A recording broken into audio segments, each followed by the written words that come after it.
Long before the mighty empires of Rome or Persia, there rose a small people in the hills of Canaan, the ancient Israelites.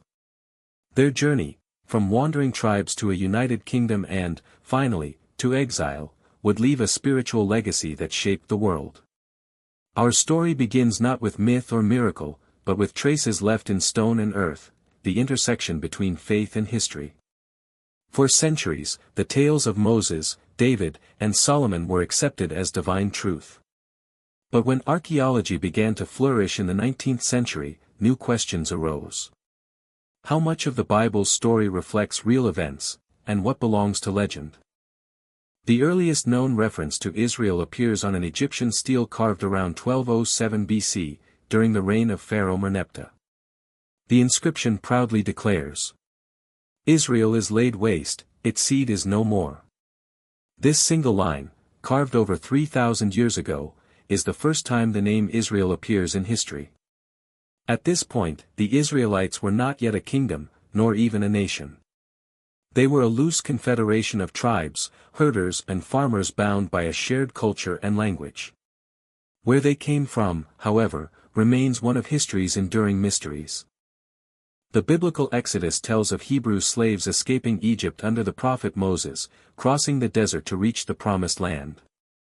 Yet no Egyptian text, inscription, or record confirms such a mass departure.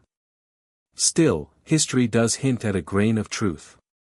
Ancient Egypt was home to many Semitic peoples, Amorites, Canaanites, and others who lived, worked, and sometimes rebelled under Egyptian rule. Some scholars believe that small groups of these migrants may have escaped Egypt during times of instability, carrying with them the memory of deliverance, a memory that, centuries later, evolved into the epic tale of the Exodus. By the end of the Bronze Age, around 1200 BC, new settlements began to appear in the rugged highlands of Canaan. They were small, scattered, and remarkably similar in style, clusters of stone houses, simple tools, and one peculiar pattern. A complete absence of pig bones in their food remains. This detail may seem minor, but it marks the Israelites apart from their Canaanite neighbors. Their rejection of pork, a trait that still defines Jewish dietary law today, was already taking shape. The book of Joshua describes a swift and total conquest of Canaan by the Israelites. But archaeological evidence tells a different story. Cities like Hazor, Megiddo, and Jericho were indeed destroyed, but not all at once, and not necessarily by a single invader. Their downfall coincided with the Late Bronze Age collapse, a century-long wave of chaos that swept across the Near East. So rather than a single invasion, Israel's birth was more gradual, a merging of nomadic tribes with the remnants of older Canaanite culture. In this formative period, the tribes of Israel were united not under kings but under judges, charismatic war leaders who rose in times of crisis. Among them were figures like Gideon, Samson, and Deborah, one of the few women known to have led the tribes in battle. These judges were not rulers in the modern sense. They had no palaces or dynasties, only the loyalty of their people. But Israel's unity was fragile, and its greatest enemy stood on the coast, the Philistines. The Philistines arrived from the Aegean world, part of the great wave of sea peoples, who shook the eastern Mediterranean. They settled in 5 powerful city-states, Gaza, Ashdod, Ashkelon, Gath, and Ekron. Archaeology reveals their origins, pottery styles, architecture, and even DNA show ties to ancient Greece and Crete. They possessed a secret that changed warfare, ironworking. While their Israelite rivals still fought with bronze, the Philistines forged iron blades and spears, giving them a deadly edge. For years, battles raged across Canaan. The tribes, disorganized and divided, suffered defeat after defeat. From this chaos arose a call for unity, and the Israelites crowned their first king, Saul. Saul of Benjamin was a soldier, not a statesman. He united the tribes and struck back at the Philistines, but his reign ended in tragedy. At the Battle of Mount Gilboa, Saul fell by his own sword rather than be captured. Archaeologists at his supposed capital, Gibeah, have uncovered destruction layers from this same era, suggesting that the biblical story may indeed reflect real events. After Saul came David, the shepherd who, legend says, defeated the giant Goliath. Beyond legend, David proved to be a brilliant commander and state builder.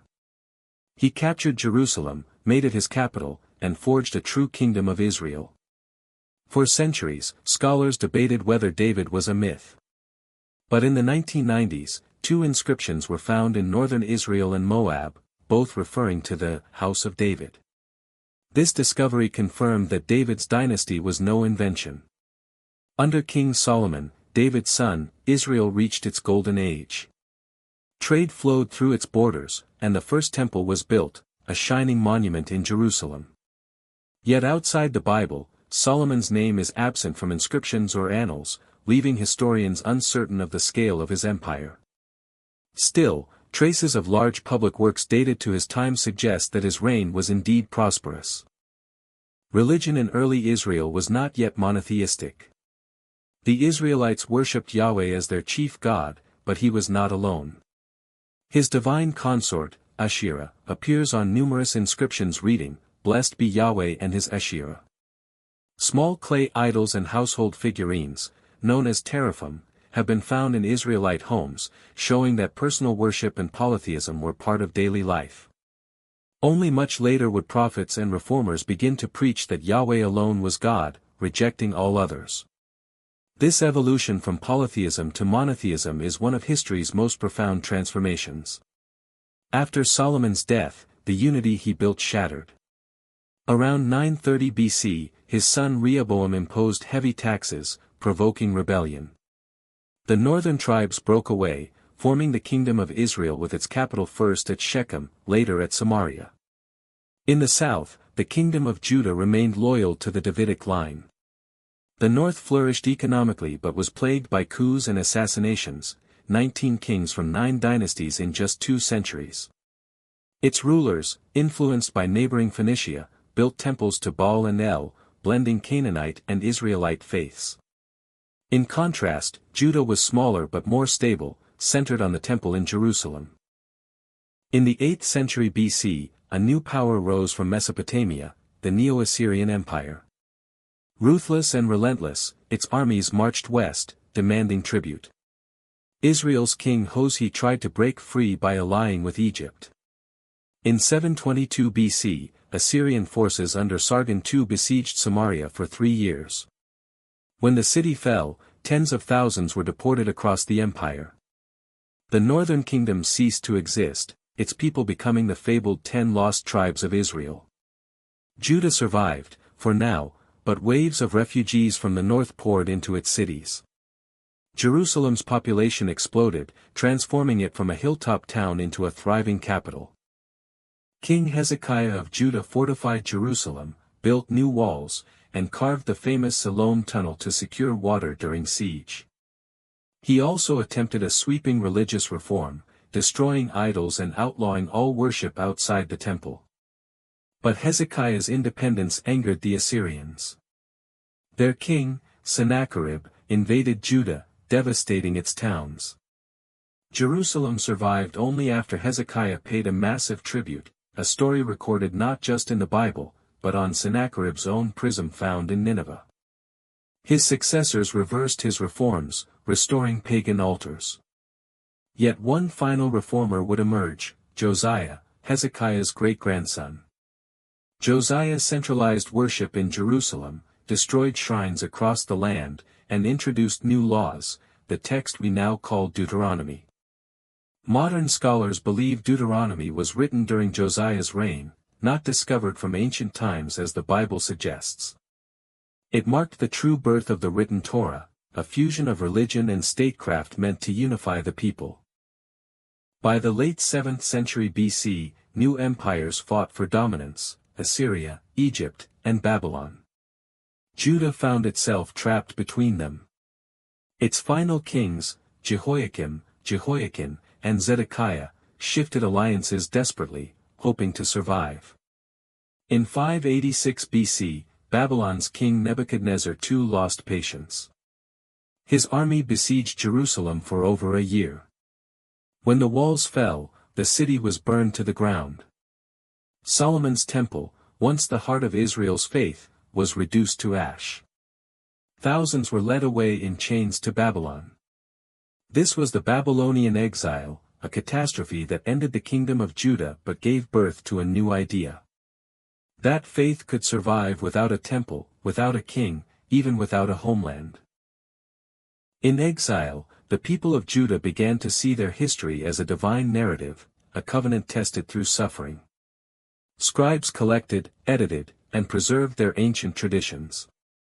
The faith that emerged, Judaism, would endure long after the kingdoms of stone had vanished. From the hills of Canaan to the palaces of Babylon, the story of ancient Israel is one of struggle and transformation. It is a tale of warriors and prophets, kings and exiles, but above all, of a people who refuse to vanish. You've been watching Empires Unfold, where history reveals its power.